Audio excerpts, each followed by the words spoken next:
Well, good evening and welcome to another episode of HC Highlanders Live. I'm Jason Muker, Associate AD for Compliance and Communications here at Houghton College, joined by our AD, Matt Webb. Thank you for joining us. Well, I thought winter was over, and then today we got hit with, up here in the Northeast and Western New York, with some snow. Maybe got 2 or 3 inches out there and covered up our fields. Thought we had made it through most of that, but it's a welcome blessing. A lot of changes here in the department as things continue to click along with our athletic programs. A couple of our seasons have we're fortunate to advance to the Empire 8 tournaments, but a lot of those seasons ended early in the first round. Great seasons from men's soccer, women's soccer, and volleyball, but they have all completed their seasons. Losing in the conference tournament. Field hockey is still alive in the tournament. They will be the 3rd seed and playing this week on the road Friday at Hartwick as the 3rd seed, and so their season is still alive. Men's and women's baseball are still moving along, and track and field and men's tennis as well.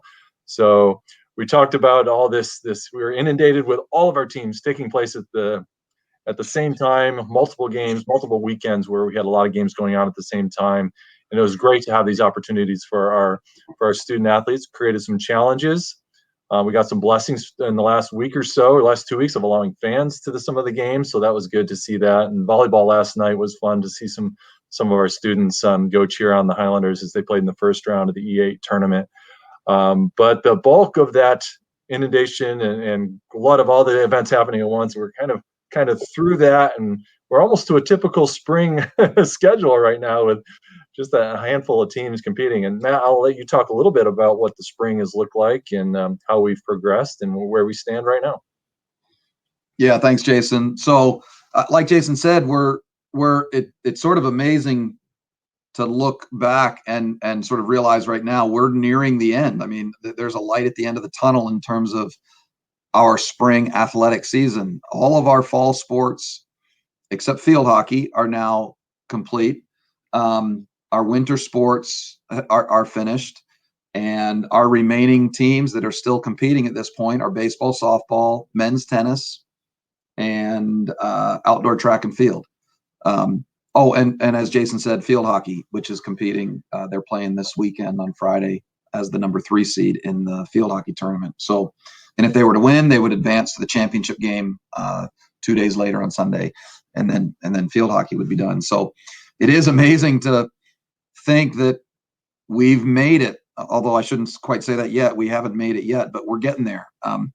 It's been a lot. It's been we've been testing our athletes regularly. We've actually hired Greg Bish. Some of you might know Greg Bish, but Greg Bish has graciously agreed to be here for the last few months, heading up all of our testing protocols for our athletes. It's been a huge blessing to have had him here to take that on and help the training staff. That probably would have fallen on them if we hadn't been able to get Greg to come. And it's been great.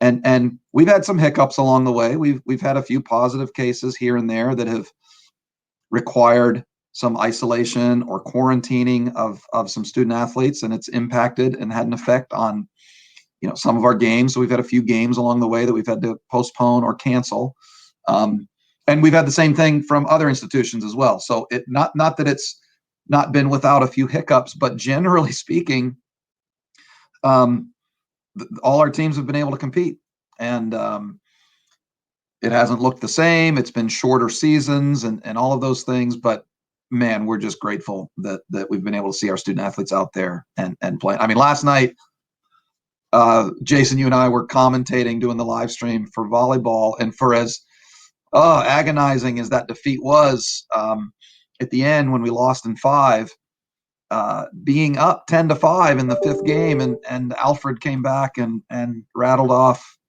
They went on a 10-2 run, and they were able to take game 5, 15-12, I think it was. It was a hard loss, but man, seeing our students, we were allowed to have students in the gym, and it resembled a little bit more what a normal game would look like. Now, if any of you watched it, you might think, well, how in the world was that normal? They were all wearing masks when they were playing, and I get that. But I think the volleyball players, I can't speak for them for certain, but I would think that being able to have some of their students and friends be there for their last game was really special. So it was just fun seeing them being able to compete and enjoy playing volleyball. And it's been the same for really all of our teams. And so a lot of work's gone into it, and it's nice to see sort of the culmination of that. And the future and the projection of our team moving forward. There's postseason. There's NCAA championship opportunities for our spring sports. So who knows? Who knows what might be in store for baseball, softball, track and field, men's tennis. In fact, men's tennis has looked really, really good this year. They've gone through one round of playing all of their Empire 8 counterparts and are currently undefeated. So they're sitting atop the table in first place. And if that were to hold true through again and into a tournament, it's possible, and it looks like it could be a possibility. I don't want to jinx the tennis team, but I'd say they have a good chance of potentially winning the conference right now. And I'm sure some of the other schools will want to have something to say about that. But who knows? So we're anxiously sort of excited about the potential, and baseball and softball, potentially have those opportunities as well. And track and field, there's, from an individual competing perspective, that would be a possibility. So we'll see. Well, I want to introduce our guest today. This is Guthrie Collins is joining us today as the newest. Well, not yet. He doesn't start till August, but Guthrie is our newest member of the athletic department team. A lot of changes have happened this year, and one of the changes that we're really excited about is a renewed emphasis in our what we'll call our club sports, recreation, wellness, intramural sort of part of our program. And for years, we've had a model that had some of those things, parsed out to different people as part of a shared job load. And we've sort of pulled some of those things together, and we're moving in a direction of being much more intentional about our club sports program. We've had club sports at Houghton over the years, but it's been sort of hit and miss, very reactionary on our part. And we're being much more intentional about that moving forward. And so Guthrie's joining us as our director of campus recreation and head disc golf coach. And so we're going to be talking about disc golf here a little bit, as that's going to be a primary lead in our club sports program. And Guthrie's going to give specific leadership to that. But Guthrie, welcome.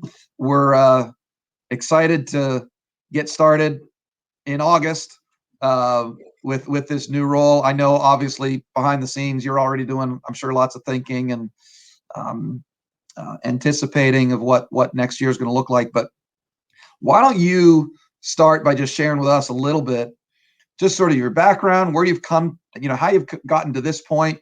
You obviously, well, not obviously to our listeners maybe, but most recently and currently you're on staff at Houghton as one of our resident directors. But what sort of led you to this point, and maybe what are you excited about with this new position and joining the athletic department moving forward? Yeah. Thanks for having me. First of all, I appreciate being on here. I'm wearing the Houghton College athletics hat to support my role in August. Excited to join the staff. So I'm working here at Houghton. One of the RDs. Is my second year. I'm in charge of Shannon Roth. But before that, I went to a similar college to Houghton, Spring Arbor University, small Christian liberal arts college, and I played golf there. And I had the opportunity to run on the track team as well. So college sports were a huge part of my collegiate experience, and really helped shape kind of the man I am today, and also the habits that I have at 27 years old. So very excited to jump back into the athletic realm. After I graduated from Spring Arbor, I went to Cornerstone University to pursue my master's in divinity. I have since finished that up, and I was a resident director over there for 3 years in Grand Rapids, Michigan. So since that point, I got married. We moved here, a year and a half ago now, just over a year and a half ago, last 2 Julys ago. Sorry for all the math there. But yeah, happy to be here at Houghton. I'm very excited to join the athletic department. I'm very eager to create more opportunities for students to engage with one another, to connect, to create meaningful moments that they'll look back on in 10, 20, 30 years, to think fondly of their college experience. I think there's so many opportunities within the club sports realm, intramurals realm, campus recreation realm, to really add value to the student experience here at Houghton. Yeah, no, that's awesome. I to make a little connection, I know one of your, either you worked with him or I don't know if he was a mentor of yours at Cornerstone. And when you moved to Houghton a couple years ago, Chip Huber, who's one of my former college teammates when I went to school years ago, reached out to me and was like, "You need to get to know Guthrie. He's awesome." And so, sort of a small world that at Cornerstone you were working with Chip Huber, and now now I have the opportunity to work with you in our department moving forward. So, so talk with us about disc golf. Disc golf, and maybe to frame it a little bit, disc golf, we've added and built 2 18-basket disc golf courses on our campus, 2 very different courses, different sort of style. One in the woods, one on the Field of Dreams, which is much more wide open. And, that's going to be one of your primary roles, is sort of leading that charge and continuing to develop that. But talk with us about disc golf. I mean, there's probably some folks out there listening that don't even know what disc golf is, but why is disc golf a big thing? And, it's growing. I guess talk with us about disc golf at Houghton and maybe how you sort of envision moving forward as our disc golf coach. Yes. Well, for people listening, a lot of you have probably never played disc golf, and I would encourage you to get out and do so. I think you'll really enjoy it.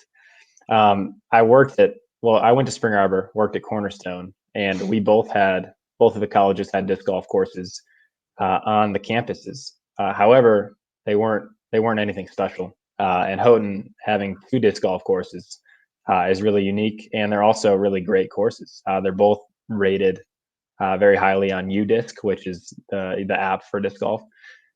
So I not only Houghton students and the Houghton community, but the general public likes them a lot.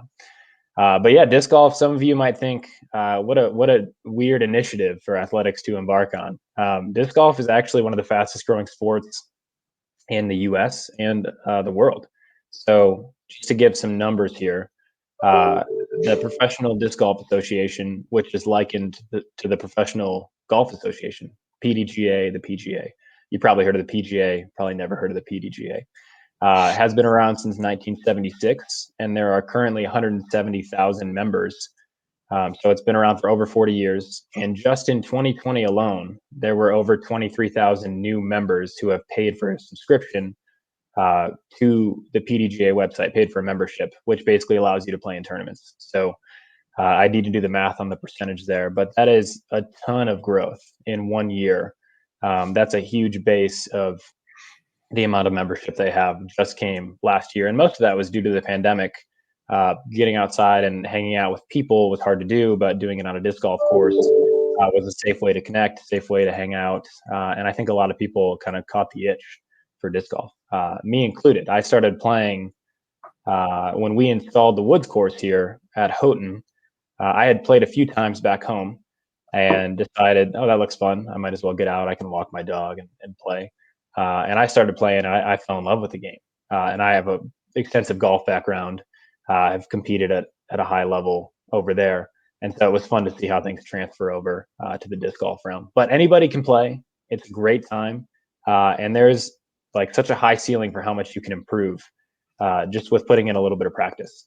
So I'm excited to provide leadership for the disc golf team here. I'm not aware of any small Christian liberal arts colleges that I know of that have a disc golf club team. So I'm very eager to kind of get in on the ground floor. It's kind of fun that Houghton kind of feels ahead of the curve in a growing sport. We're kind of saying, hey, we're gonna continue to grow this for our students and grow this within our student body. So I'm excited to, grassroots this thing in year one, get a lot of students involved, and get them excited about disc golf. And then hopefully we can draw some prospective students and recruits in a couple of years who have already kind of established a skill set. They can come here and compete as well. So yeah, I'm very eager, excited. If you're skeptical about disc golf, go try it, and then we'll see how skeptical you are. Or come to campus, and Yes. Guthrie and/or I will go disc golfing with you. Happily. I've caught the bug too, and admittedly, I'm not nearly as strong a player as you are, Guthrie. Guthrie's going to be humble in this area, but he has competed, and I think is intending to compete even more in some regional tournaments and getting out there. And so I'm anxious to just sort of see how you continue to grow yourself as a disc golfer. But I think one of the areas of particular growth in disc golf, and you're right, the pandemic has sort of fed the growth quite a bit. I think because of just sort of the all around like positive benefit of just getting out in the woods, going for a walk, and you can do that during the pandemic. But one of the particular areas of growth, as I think amongst younger kids. And I just know for our community last summer, pandemic hit in March, we had just the one golf course at that time. There was a whole group of community kids who I think in a normal summer, they'd be going to sports camps, they'd be going out and doing different things. And basically they met every day and were disc golfing. And not to put words in their mouths, but I know a couple of these kids, when disc golf, they first heard of it, they thought, that's stupid. Like, I don't want to go throw a Frisbee around in the woods. I've also learned you don't use the word Frisbee in the disc golf. It's not a Frisbee, it's a disc. But some of those kids now have sort of grown to the point of they want to pursue disc golf. They want to pursue it collegiately. They want to go places where they can play all the time. And disc golf enthusiasts will play all the time in all kinds of weather, and they'll lose discs in the snow and so forth. So I think you're right. I think we're on the edge of something new, and it just fits with Houghton too. I mean, we have the facilities, we have the land for it. It fits with so much of our history and I think culture of outdoor recreation. It's a healthy exercise. It's something like you said, it's something anybody can do. Last year when the pandemic hit, all 5 of my kids came home. 3 of them are graduated. They're out. They're professionals on their own right, but they had to work remotely. And so they asked, can we come home? And for as busy as that was and as full of a house as we had, we as a family of 7, we went out disc golfing all the time. Hey, we're all doing work. Let's go for a round of golf. And we'd all jump up and we'd head outside and we'd get some exercise walking through the woods and maybe slipping on the hills and so forth. But it really is a lot of fun. Yeah. So talk to us a little bit about the competitive element of disc golf. I think that's one thing that's nice about disc golf is it's recreational. Anybody can do it. But talk with us about sort of maybe getting involved in the Collegiate Disc Golf Association and what that might look like. There's a national tournament that hopefully we'll be part of next year. Talk with us a little bit about how you envision maybe creating a little bit more of that competitive element of disc golf as a club and competing, versus just having our courses available that people can go out and use on their own. Definitely. It's unique. Disc golf has so many tournaments that are available for anybody to play in, but they fill up so quickly these days. So there's I want to say hundreds. I think there's like 70 within Western New York this year. Western New York, from like Syracuse over to Buffalo, and they all fill up within a couple minutes of registration opening. So I'm excited to get some of our students involved in those to help them. Playing in a tournament is much different than playing for fun. There's tournament pressure, and I'm excited to help our students. And you have to abide by the rules. You can't. You do. Well, my disc landed here, but I'm just going to move out to the side of this tree and throw it from over here because it's easier. There are much stricter rules when you're in a tournament. There very much are, and people will keep you honest. They'll call you for a penalty. Yeah. So there's that. I'm excited to help some specific students who are competing at a higher level, maybe we'll send them to some additional tournaments. But the Collegiate Disc Golf Association has a national championship in North Carolina every year, and you have to qualify for it. So I think that'll be our goal, to qualify in year one. But we'd be competing against University of Michigan, University of Texas, Texas A&M, North Carolina State. It's all these Division I powerhouse schools that have had club teams for a while, and also have a large student body to draw from. And most of those students have come in and have already tried disc golf. So I'm excited to see how we can create an environment for rapid growth, and also just to get students excited to have fun, so that they can go grow on their own. But yeah, it's a really cool thing. I think there are over like 70 schools that compete each year. There's regional qualifiers, so we'll go to one of those and we'll see how we do, see if we can make it into the championship. But yeah, that'd be a very fun thing to do, to take a bunch of Houghton students down there. And there's specifically a lack of female engagement with disc golf, and so there's an initiative to grow the game amongst women, and so I'm excited to continue to do that here at Houghton. We have one student, Faith Marmar, who's very excited about disc golf and is already committed to joining the club next year. She's played in all of our stuff this year, so I'm excited to have her involved and to continue to grow the game amongst our female student population. Yeah, I actually golfed with Faith in the tournament that we hosted. I guess it was a week and a half ago now. So Guthrie, maybe talk us through that a little bit. So we actually hosted on our camp using our two courses. Well, we hosted. We didn't necessarily run it, but maybe talk with us about, Kevin Bigham and his involvement with the club, the Western New York Disc Golf Club that they're part of, and it was our first time hosting an event. Maybe just talk us through sort of your experience with that. And I know you were involved in pulling that off. And we had quite a few people from outside on our campus for the first time seeing our courses. How'd that event go? Yeah, the event went really well. Day 2 was a little bit rainy. So Yeah.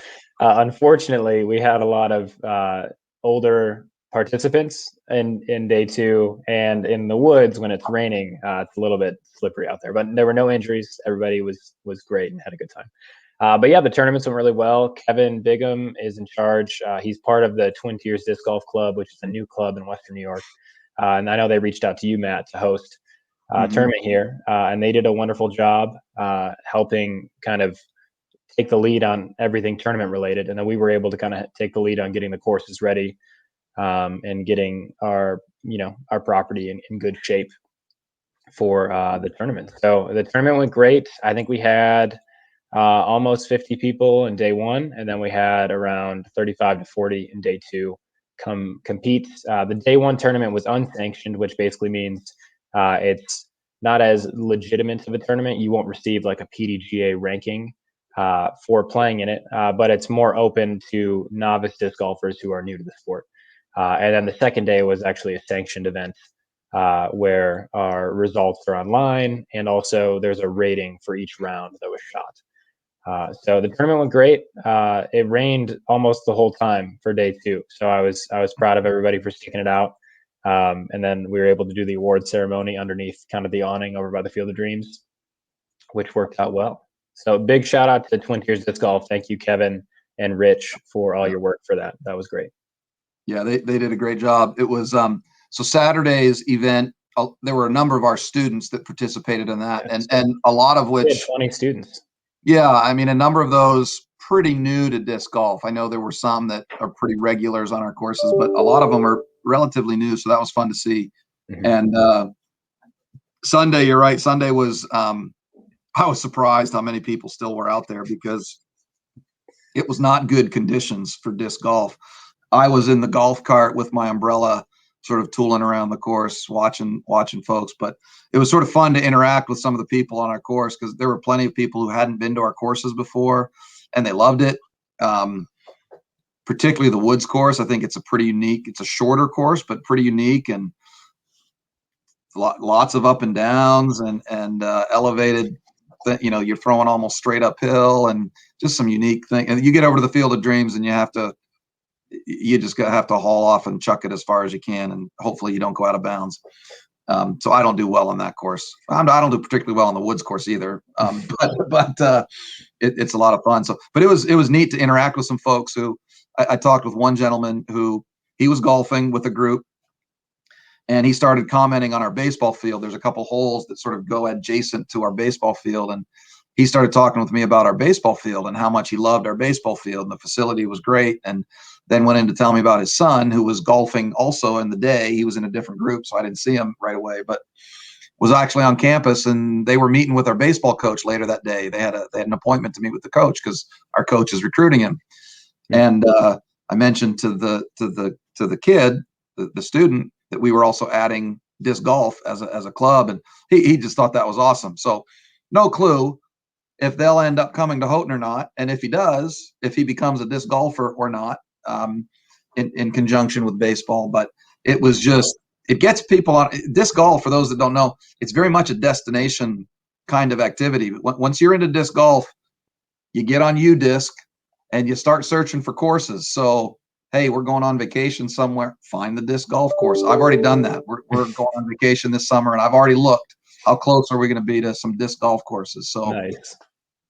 It's definitely a destination kind of activity. People drive intentionally to go, find different courses and so forth. And we're very strategically sort of placed. There's not really another course within about a 45-mile radius of Houghton, at least another 18-hole course. And so the fact that we've got 2 right here is pretty special. So cool. Well, Guthrie, thanks for being with us today. And for those of you listening, thanks for joining us. Be on the lookout for more announcements just about disc golf and what we're doing in this area, and hoping to grow that. We're hoping to continue to host some tournaments on our site, and we've got some things we need to do to sort of finish the courses in terms of some signage and things like that. But check us out, and if you're on campus at any time in the near future or distant, whenever, get in touch with me, get in touch with Guthrie. We'd love to go out and disc golf with you. So thanks so much, Guthrie. Appreciate it. Yeah, thanks for having me. You bet.